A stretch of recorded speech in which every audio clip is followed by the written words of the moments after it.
नमस्कार। जैसा कि गीत में हमने सुना, बिल्कुल दहल जाते हैं, हिल जाते हैं दुश्मनों के दिल जब कदम ताल पर चलते हैं हमारे जाबाज सैनिक। पर्वत पर भी छा जाते हैं बादल बनकर हमारे ये वीर योद्धा, और सीमाओं पर भी बन जाते हैं फौलाद की दीवार हमारे सतर्क सिपाही। चाहे बिजली गिरे या अंगारे बरसे, चाहे मौत भी सामने क्यों न हो, टकराना जानते हैं हमारी सशक्त सेना के जवान। क्योंकि जीत की वो तस्वीर जो वो बनाने निकले हैं, उसमें जानते हैं रंग भरना अपने लहू से, अपने खून से। उनके पास भी है एक सपना कि मेरे देशवासियों का सपना कभी न टूटे।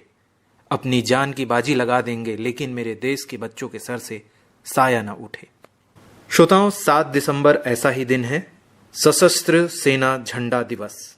इस दिवस की पूर्व संध्या पर हम लेकर आए हैं एक विशिष्ट अतिथि को, जिनसे हमने चर्चा की है विस्तार से। तो आइए चलते हैं। आज हम पहुंच चुके हैं जिला सैनिक कल्याण अधिकारी कार्यालय में, और जैसा कि आपको मालूम ही है कि प्रतिवर्ष 7 दिसंबर का दिन हम सब मनाते हैं सशस्त्र सेना झंडा दिवस। तो इसी तारतम्य में जैसा हमने अभी बताया है कि हम जिला सैनिक कल्याण अधिकारी कार्यालय पहुंच चुके हैं। तो आइए जानते हैं कर्नल साहब से। सबसे पहले परिचय लेते हैं। श्रोताओं नमस्कार, मैं कर्नल अरुण शुक्ल, सेवानिवृत्त जिला सैनिक कल्याण अधिकारी शहडोल हूँ। मैंने पिछले महीने ही इस पद का आरंभ किया है और मुझे बहुत खुशी है कि शहडोल जिला, जो कि थोड़ा ग्रामीण क्षेत्र और ट्राइबल एरिया में आता है, यहाँ के लोगों का जो सेना में भर्ती होना चाहते हैं और सेना के प्रति रुझान रखते हैं, उनके सहयोग में मैं पूरा अपना योग दूंगा और मुझे खुशी है कि मैं यहाँ पे अभी हूँ। जी कर्नल साहब, जैसा कि हमारे भूतपूर्व प्रधानमंत्री लाल बहादुर शास्त्री जी ने संदेश दिया हुआ है, जय जवान जय किसान, और हमारे जो श्रोता हैं इस बात से भली भांति परिचित भी हैं। और ये जो सशस्त्र सेना झंडा दिवस जिसके बारे में आज हम चर्चा कर रहे हैं, इसके विषय में हम विस्तार से जानना चाहेंगे और साथ ही इसके उद्देश्यों के बारे में भी हम जानना चाहेंगे। सबसे पहले मैं आपको बता दूं कि जो हमारा कार्यालय है वो 4 डिस्ट्रिक्ट को कवर करता है, जिसमें शहडोल प्रमुख है जहां हमारा मुख्यालय है जी, अनूपपुर है, डिंडोरी है और उमरिया है। इस क्षेत्र के जितने भी सेवानिवृत्त सैनिक एवं उनके जो आश्रित हैं, उनकी जिम्मेदारी हमारे पास है। आपने जो सवाल किया था सशस्त्र सेना दिवस, उसके बारे में मैं आपको थोड़ा सा परिचय दे दूं। सशस्त्र सेना दिवस या झंडा दिवस प्रत्येक वर्ष 7 दिसंबर को मनाया जाता है। इसका मुख्य उद्देश्य भारतीय सेना के जवानों का आभार प्रकट करते हुए सेना के लिए धनराशि एकत्र करना है, जिसकी जरूरत आजादी के बाद ही भारतीय सशस्त्र बलों के कर्मियों और सेना के कल्याण होती है जी। अगर कोई भी संस्था या व्यक्ति अपना योगदान सेना को देना चाहता है तो इससे अच्छा अवसर और कोई नहीं हो सकता है। 1949 से 7 दिसंबर को ही देश भर में युद्ध शहीदों की विधवाओं, युद्ध के दौरान विकलांग भूतपूर्व सैनिकों और भूतपूर्व सैनिकों एवं उनके आश्रितों को सम्मानित करने के लिए सशस्त्र सेना दिवस के रूप में मनाया जाता है। सशस्त्र सेना दिवस या झंडा दिवस भारतीय सशस्त्र बलों के कर्मियों के कल्याण हेतु भारत की जनता से धन संग्रह के प्रति समर्पित एक दिन है। ये 1949 से 7 दिसंबर को भारत में प्रतिवर्ष मनाया जाता है। यहाँ पे मैं एक आपको और बात बता दूं कि इसमें जो भी संस्था या व्यक्तिगत रूप में जो भी दान होता है वो इनकम टैक्स से फ्री होता है, और अगर कोई भी व्यक्ति या संस्था 1 लाख रुपए से ज्यादा इसमें डोनेशन देती है तो उसको जो मध्य प्रदेश के राज्यपाल महोदय हैं उनके द्वारा सम्मानित किया जाता है एक निश्चित तिथि पे, और आने जाने का खर्चा भी हमारे ऑफिस से ही किया जाता है। जी, आपने विस्तार से बताया है और इसके बारे में कुछ श्रोताओं को जानकारी रही भी होगी और ज्यादा विस्तार से बताया है, और उद्देश्यों के बारे में भी आपने बताया है। साथ ही अब हम ये जानना चाहेंगे कि जिला सैनिक कल्याण कार्यालय शहडोल में जो उपलब्ध सुविधाएं हैं वो क्या क्या हैं, और साथ ही जो इस कार्यालय की स्थापना के लिए जो कर्तव्य दिए गए हैं उनके विषय में विस्तार से जानते हैं। जी, हमारा जो कार्यालय है ये मुख्यतः भूतपूर्व सैनिक और आश्रितों के कल्याण के लिए ही बना है, जैसा कि नाम से ही प्रतीत होता है जी। इसका जो एड्रेस है वो मेवार हॉस्पिटल के पीछे गुरहार रोड पे है जी। मुख्य कार्य हमारा होता है भूतपूर्व सैनिकों के लिए परिचय पत्र बनाना, भूतपूर्व सैनिकों की मृत्यु होने पे उनके आश्रितों को आर्थिक सहायता दिलवाना, भूतपूर्व सैनिकों विधवाओं की पूर्ति की शादी के लिए आर्थिक सहायता दिलवाना, भूतपूर्व सैनिकों विधवाओं के बच्चों को मध्य प्रदेश शासन के नियमानुसार छात्रवृत्ति दिए जाने की पहल करना, मेडिकल कॉलेज, इंजीनियरिंग, पॉलिटिकल कॉलेजों में भूतपूर्व सैनिक विधवाओं के पुत्रों के आरक्षण हेतु पहल करना, रक्षा मंत्री निधि से भूतपूर्व सैनिक विधवाओं के जो अति निधन है उनकी सहायता दिलवाना, जिसे हम पिनरी ग्रांट बोलते हैं। युद्ध में मारे गए सैनिकों के पुत्रों के विवाह हेतु केंद्रीय सैनिक बोर्ड तथा राज्य सैनिक बोर्ड से अनुदान दिलवाना। इसमें अलग अलग कैटेगरीज हैं और अलग अलग धनराशि दी जाती है, जिसका पूरा विवरण आप हमारे कार्यालय में आके प्राप्त कर सकते हैं। इसके अलावा मैं आपको और बता दूं कि जो मध्य प्रदेश शासन द्वारा सैनिकों के शासकीय में देने वाली सुविधाएं हैं वो इस प्रकार है। केंद्र शासन एवं राज्य सरकार के अधीन ग्रुप सी में 10% आरक्षण है भूतपूर्व सैनिकों के लिए जी। ग्रुप डी में 20% आरक्षण है। सार्वजनिक उपक्रम में ग्रुप सी पद में 14.5% है और ग्रुप डी पद में 24.5%। इसके अलावा हमारे ऑफिस में एक समिति कार्यालय भी है। इसमें जो जैसे शहडोल के जो नजदीकी इलाके हैं वहां पे पावर प्लांट्स हैं, तो हमारी 2 जगह पे, एक बीरसिंहपुर में और चिचई में जो 2 पावर प्लांट हैं, हमारे गार्ड्स भी हमारे द्वारा ही नियुक्त किए जाते हैं जो कि एक्स सर्विसमैन होते हैं। तथा हमारा भी ये और थोड़ा सा कोशिश है कि और भी जो निजी पराक्रम हैं उनमें भी हम गार्ड्स की भर्ती कराएं। तो जिन एक्स सर्विसमैन को गार्ड्स की इन पराक्रमों में इन जो मैंने चचई और बिरसिंहपुर में जो पावर प्लांट्स हैं भर्ती होनी है, उसकी भर्ती भी हमारे द्वारा दी जाती है। इसकी पूरी प्रक्रिया हमारे कार्यालय से होती है और उनका वेतन भी हम ही प्रदान करते हैं जी। अब मैं जानना चाहूंगा कि जो सेना में जो भर्ती की प्रक्रिया है इसके विषय में हम विस्तार से जानना चाहेंगे।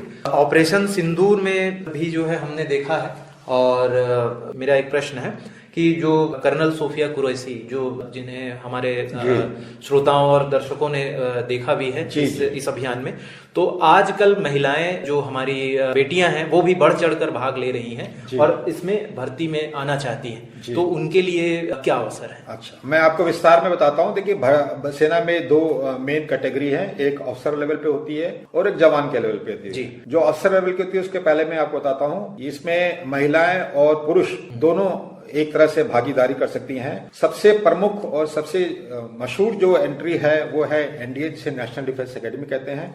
इसमें जो एज लिमिट है वो 16.5 से 19.5 वर्ष है। इसमें महिलाएं और पुरुष कैंडिडेट दोनों ही पार्टिसिपेट कर सकते हैं। और आपको जान के खुशी हुई कि इसी वर्ष सबसे जो पासिंग आउट परेड हुई थी एनडीए में, उसमें महिला का पहला जत्था पास आउट हुआ है। इसमें जो क्वालिफिकेशन है वो 12वीं क्लास है और इसमें आप सीधे डायरेक्ट कमीशन ऑफिसर बनते हैं। तो दूसरा एंट्री है अफसर लेवल पे, वो 10+2 TES that is technical entry scheme. इसकी भी जो एज लिमिट है वो 16.5 से 19.5 साल है और इसमें 10+2 फिजिक्स, केमिस्ट्री एंड मैथ्स, ये इसमें आपको 60% से अबव एग्रीगेट होना चाहिए। इसमें सबसे प्रमुख बात यह है कि इसका कोई रिटन एग्जाम नहीं होता है। जो मैं 10+2 TS की बात कर रहा हूँ, इसमें सीधे आपको इंटरव्यू कॉल किया जाता है आपके मार्क्स के बेसिस पे।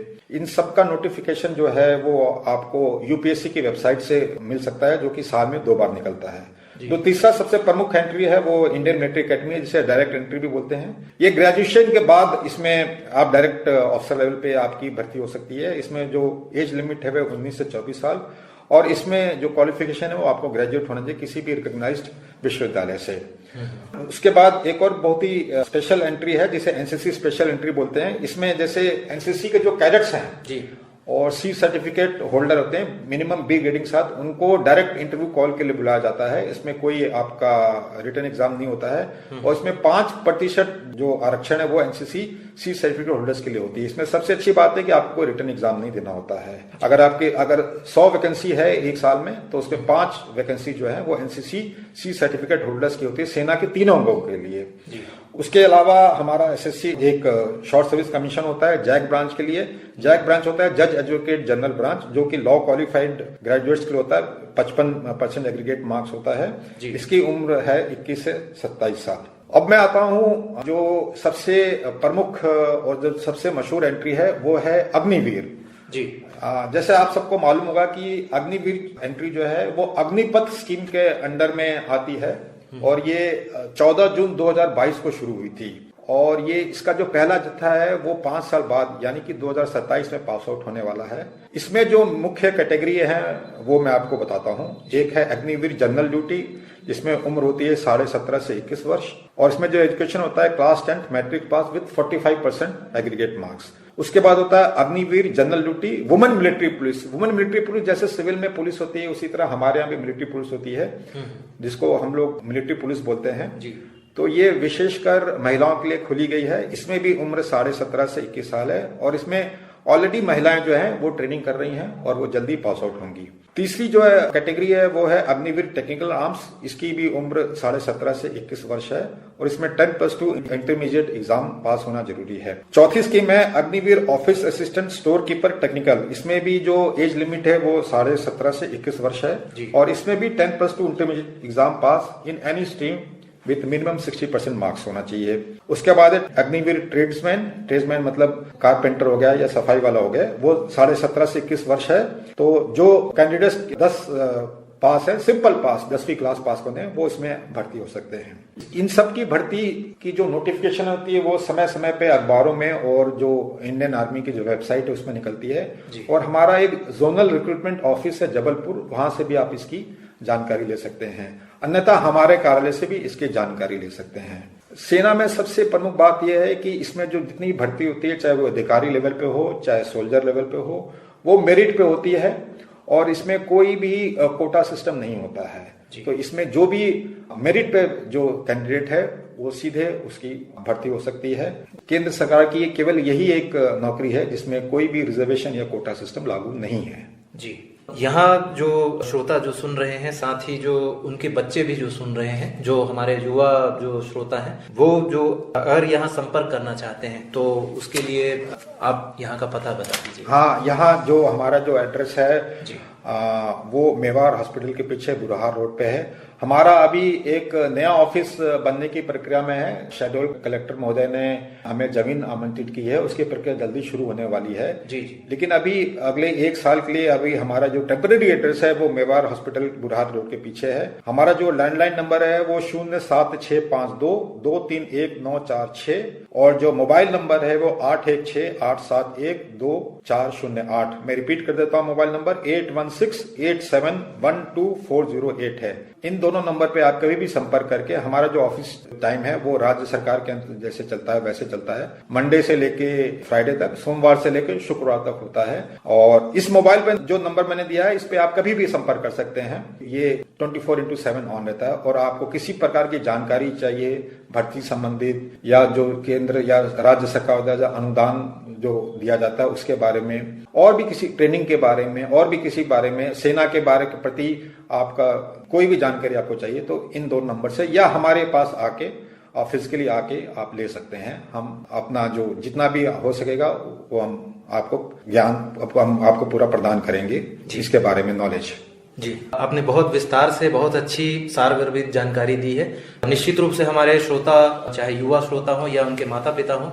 उनके लिए ये बहुत ही अच्छी जानकारी है। और साथ ही सशस्त्र सेना झंडा दिवस जो कि कल हम मनाने जा रहे हैं, इसके लिए भी आपने जो जानकारी दी है वो भी इनके काम ही आएगी। और साथ ही सैनिकों के कल्याण के लिए जन जन जो है एकजुट होगा। चलते चलते कर्नल साहब, हम आपका संदेश जानना चाहेंगे। मैं यहाँ के शहडोल और आसपास के जितने भी युवा बच्चे हैं, स्टूडेंट्स हैं, उनसे ये आग्रह करूंगा कि आप में अगर जज्बा है तो सेना को ज्वाइन कीजिए।